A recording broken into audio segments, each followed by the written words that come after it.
This is an issue whose time has come for us to address. In America in the 21st century, you shouldn't go broke if you decide to go to college. We all encourage our young people to get that education that will allow them to prosper in a knowledge-based economy. But we hold out a false hope when we say, go get that education, but we're going to put you into such debt that for the next 20 years, you're not going to be able to exercise that education in the way you wanted to, because you're going to be scrambling to repay the obligations it took you to get those skills. You know, over the last 20 years, I say this as a former governor, and this is the case, and I was proud of the fact of the amount of investment we made in higher education when I was governor. But quite honestly, if you look across the board at every state and our nation as a whole, over the last 20 years, direct aid, federal and state, to higher education has been virtually a straight line down. Cost of higher education have been a straight line up.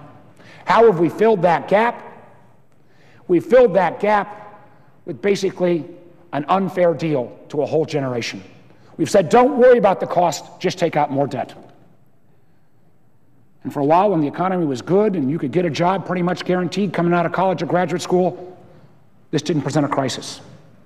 For the last 4 or 5 years, as we've seen college graduates, law school graduates, graduate school graduates coming out without job opportunities, we've seen this house of cards collapse. Again, I remind my colleagues, $1.2 trillion of student debt, greater than credit card debt. Cost of higher education continuing to escalate at a rate higher than even healthcare costs.